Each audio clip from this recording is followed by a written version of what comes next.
Përmbledhja e ngjarjeve kryesore të ditës në Radio 7.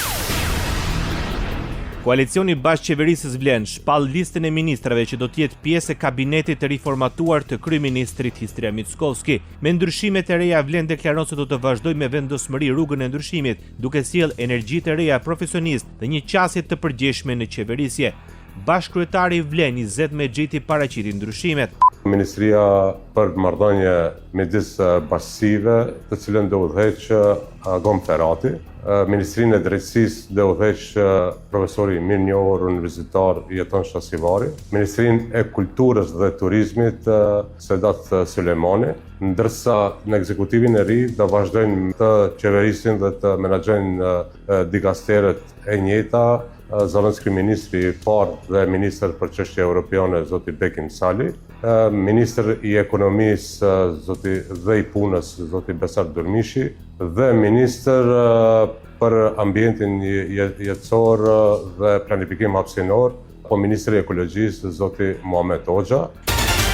Gjoba në Maqedoninë e Veriut edhe për mjetet me targa të huaja. Sistemi qyteti sigurt së shpejti do të mundësoj dërgimin e gjobave edhe për drejtuesit automjeteve me targa të huaja. Paralajmërimi vjen nga ministri i punëve të brendshme Pançe Toshkovski gjatë promovimit të fushatës drejtonit të pushuar në pikën kufitare Tabanos së bashku me ministrin e punëve të brendshme të Serbisë Ivica Dačić. Toshkovski u bëri thirrje shoferëve të huaj dhe mërgjimtarëve që kalojnë tranzit nëpër Maqedoninë e Veriut, veçanërisht përgjatë korridoreve 8 dhe 10 që të respektojnë rregullat e komunikacionit. Ministri sqaroi se dërgimi ndërkufitar i gjobave është një proces kompleks, por theksoi se Ministria e Punëve të Brendshme ka përgatitur një zgjidhje e cila pritet të vihet në funksion së shpejti.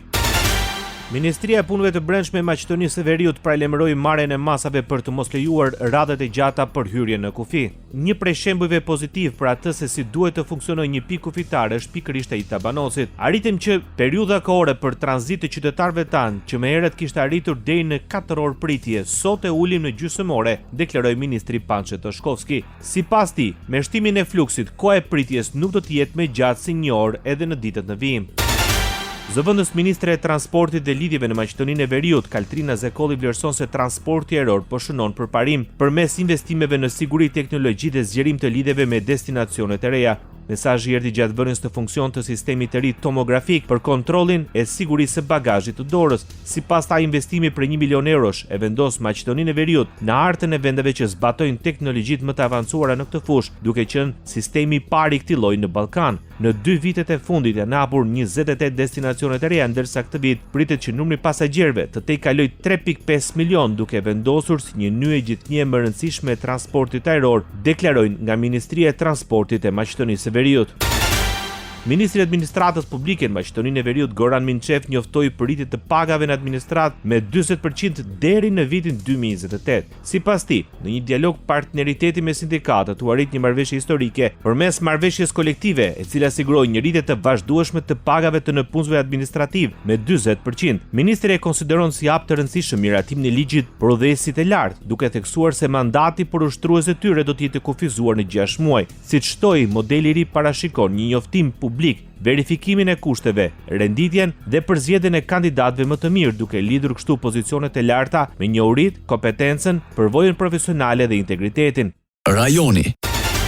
Partia Demokratike e Kosovës dënon shtyrjen e radhës së shpalljes së gjykimit në rastin e ish-krerëve të UÇK-s në dhomat e specializuara në Hag. PDK e cilëson këtë vendim si thellim të padrejtësisë, duke shprehur indigniatën për shtyrjen e afatit, edhe se pas gati 6 vitesh para burgim dhe një procesi disa vjeçar, kjo çështje ka kaluar përtej një vonese procedurale. Zvarritje pa justifikueshme që cënon besimin në drejtësi dhe rëndon padrejtësisht mbi ish-udhëheqësit të UÇK-s, familjet e tyre dhe qytetarët e Kosovës, thuhet në reagimin e Partisë Demokratike të Kosovës.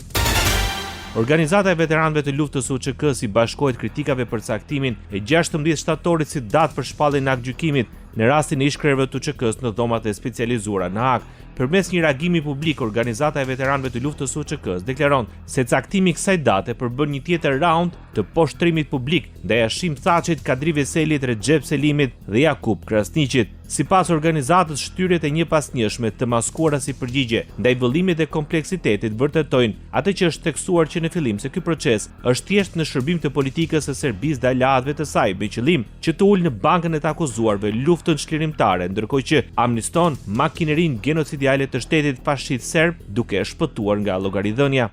Radio 7, zëri pozitiv i qytetit. Përfundimi i seancës plenare në Kuvendin e Shqipërisë pasoi me përshkallëzim në tensionet mes protestuesve dhe forcave të policisë. Protestuesit kanë sulmuar disa prej deputetëve me vezë dhe sende të forta, duke penguar përkohësisht daljen e tyre nga ambientet e Kuvendit. Policia u përpoq të shpërndante protestuesit, por ata reaguan duke ulur këmbkryq në mes të rrugës. Ajo përdori me ujë presion për të shpërndar protestuesit në mënyrë që të lironte derën e Kuvendit. Policia përdori dhe gazin lotësjellë dhe spray lotësjellës në drejtim të protestuesve, ndërsa rinisën përleshjet. Protestuesit sulmuan një makinë policie të parkuar duke goditur me gur dhe sende të forta.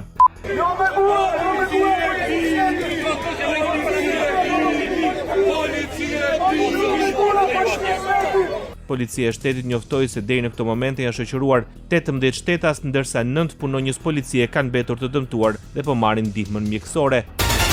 Ministri i Punëve të Brendshme i Shqipërisë, Besford Lamallari, së bashku me drejtorin e përgjithshëm të policisë së shtetit, Skënder Hita, vizituan në spitalin e traumës dhe QSUT-s 3 punonjësit e policisë, të mbetur të plagosur gjatë protestës së zhvilluar në Tiranë. Ndodhemi në spitalin e traumës, ku vizituam bashkë me drejtorin e përgjithshëm të policisë së shtetit 2 punonjësit e policisë të cilët janë dëmtuar nga hedhja e gurëve në drejtim të tyre. Ndonse lëndimet janë në kokë, në pjesën frontale dhe kemi ndërhyrje më njëhershme e ekipit mjekësor për të bërë dhe ekzaminimet përkatëse dhe ndërhyrjet me qepje. Dua të siguroj pari familjarë që gjendja e tyre paraqitet e stabilizuar. Pas interesimit për gjendjen e tyre shëndetësore, ministri Lamallari dënoi me forcë aktet e dhunës të ushtruara ndaj punonjësve të policisë. Kam një mesazh për të gjithë ata vandal të cilët guxuan të hedhin gur ndaj punonjësve të policisë së shtetit, janë identifikuar, do shoqërohen dhe do të vinë përpara drejtësisë më njëherë. Do të marrin përgjigjen më shëmbullore që parashikon ligji për ta. Kjo nuk ka të bëjë fare me protestën dhe me shprehjen demokratike të mendimit ndryshe. Kjo është thjesht një akt kriminal.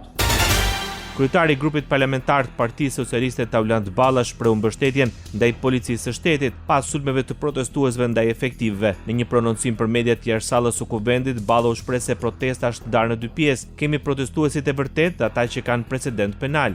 Dhe po ju them që kush po bën dhunë është element me precedent të rënd kriminal, urdhëruesit, porositësit dhe inskenuesit e kësaj dihen. Ne kemi prej ditës parë që ju themi këtu ka personat të paguar. Dritan Goxhaj është person i cili paguhet nga Irani. Ai theksoi se kushdo që ngre dorë do të përballet me forcën e policisë. Mes të tjerave ai bëri të ditur se 2 deputetët e Partisë Socialiste, Ulsi Manja dhe Admir Kadeli, janë sulmuar fizikisht nga grupi protestuesve që u futën brenda lokalit pranë Akademisë së Shkencave. Balla premton se pas pak ditësh do të vijë momenti kur qeveria do të ulet me protestuesit e vërtet, ata që u ngritun për natyrën, për arrogancën e çdo punonjësit administratës që ka zënë karigen. Kryeministri Edi Rama pretendon se mercenar nga Prishtina dhe Tetova janë bashkuar protestës në Tiranë duke ofruar se diaspor. Gjatë një bashkëbisedimi me pensionistët, kreu i qeverisë shqiptare tha se do i lexojë mesazhet të protestës, por i ndau protestuesit në qytetarë që dalin në tubime për problematika reale dhe ata që dalin për qëllime të caktuara. Protesta është ajo që nuk thuhet kur dalin atje shërptor të paguar, mercenar të ardhur nga Prishtina dhe nga Tetova dhe që bëjnë si diaspor, por është ajo që nuk thuhet nga shumë kush që është aty, që nuk ka dalë atje për të bërë rrumuja, por ka dalë atje se do më mirë këtu, më shumë aty, më bukur aty, perfekt. Dhe këto janë të ndarë. Krahas asaj, shefi i qeverisë shqiptare deklaroi se objektivi është afrimi i investitorëve të huaj në turizëm. Kjo sipas tij do të ndihmojë në rritjen e të ardhurave në ekonomi dhe më shumë të ardhura me më pak turistë.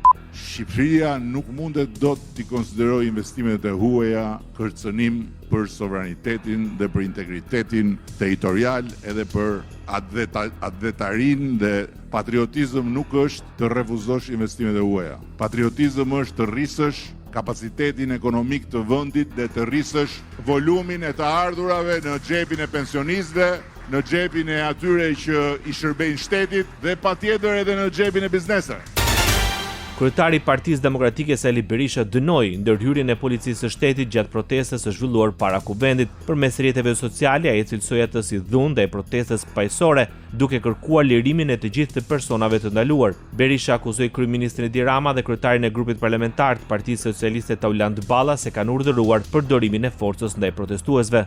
Partia Demokratike ndoqi sot me shqetësimin më të madh skenat e dhunës shtazore të urdhëruar nga Edi Rama dhe Tauland Balla ndaj protestuesve paqësor që kishin rrethuar parlamentin. Me urdhër të Edi Ramës, sot narkopolicia përdori lëndë toksike, gaz lotësjelës të skaduar, përdori spraj ariu, lëndë piroteknike, topat e ujë, zvarritjen, përgjakjen e protestuesve paqësor.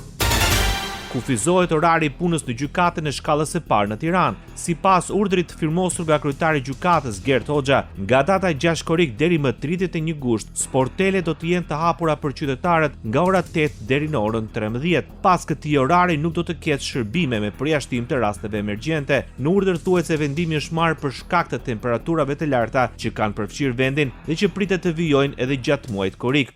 Bota.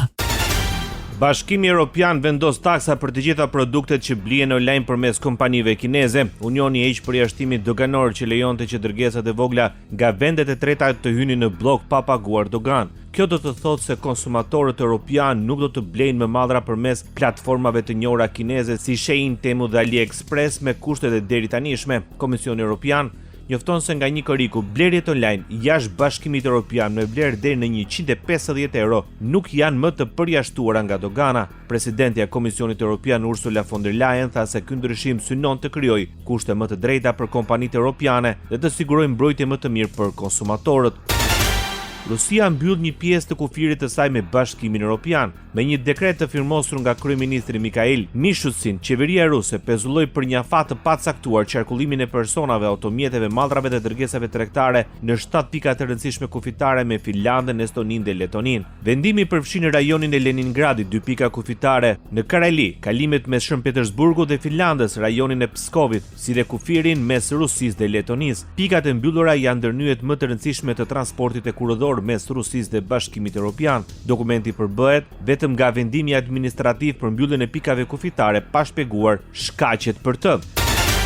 Suedia i shet avionët Ukrainës. Prodhuesi suedez i pajisjeve të mbrojtjes SAP nënshkroi një kontratë furnizimi me rreth 16 avion luftarak Gripen E me vlerë rreth 2.54 miliard dollar. Presidenti i Ukrainës Volodymyr Zelensky njoftoi se marrëveshja e rritur me kryeministrin suedez Ulf Kristersson përfshin blerjen e 16 avionëve Gripen E si dhe mbështetje teknike. Kompania SAP bëri të ditur se dërgesat e avionëve të modelit Gripen E janë planifikuar për vitet 2029-2030. Dorëzimi i modeleve më të vjetra, Gripen C dhe D, do të nisë në fillim të vitit 2027. Sipas raportimeve të merrshme, Ukraina do të financojë blerjen e avionëve luftarak suedez përmes paketës së kredisë së Bashkimit Evropian me vlerë 90 miliard euro. Qeveria gjermane merr masat për forcimin e ushtrisë, miratojnë projektligje që synojnë rritjen e rezervës së ushtrisë dhe përshpejtimin e ndërtimit të objektivave ushtarak. Kabineti miratoi një projektligj që forcon rezervën dhe një tjetër që synon përshpejtimin e ndërtimit të infrastrukturës së Bundeswehrit, deklaroi ministri i mbrojtjes së Gjermanisë Pistorius. Pjesëmarrja në stërvitjen ushtarake do të jetë detyrueshme për rezervistët dhe nuk do të kërkojë pëlqimin e punëdhënësit. Rezervistët mund të thirren gjithashtu në situata krize, përfshirë në rast të kërcënimeve hibride, edhe nëse nuk ka nevojë formale për të mbrojtur vendin. Autoritetet gjermane synojnë të rrisin numrin e rezervistëve në të paktën 200.000 deri në vitin 2033. Ushtria në detyrë aktive pritet të rritet në 260.000 ushtarak. Shtetet e Bashkuara të Amerikës paralajmërojnë Iranin se nuk do të lejojnë taksimin e asnjë anije që kalon përmes ngushticës së Hormuzit. Apeli vjen nga zëvendës presidenti i Shteteve të Bashkuara të Amerikës J.D. Vance. Dua vetëm të jem shumë i qartë këtu. Kjo nuk do të përfundojë në një vend ku iranianët po mbledhin taksa për anijet që kalojnë nëpër ngushticën e Hormuzit, deklaroi J.D. Vance. Sipas tij, Shtetet e Bashkuara të Amerikës ende kanë shumë pika ndikimin ndaj Iranit, në mënyrë që situata me Republikën Islamike të përfundojë në një vend që është i mirë për objektivat e Amerikës. Merret gazeta dhe New York Times raportoi se Omani i kishte paraqitur Shteteve të Bashkuara dhe vendeve të tjera perëndimore një propozim zyrtar për të vendosur tarifa për kalimin e anijeve nëpër ngushticën e Hormuzit. Ndoqët edicionin informativ të lajmeve në Radio 7. Zëri pozitiv i qytetit.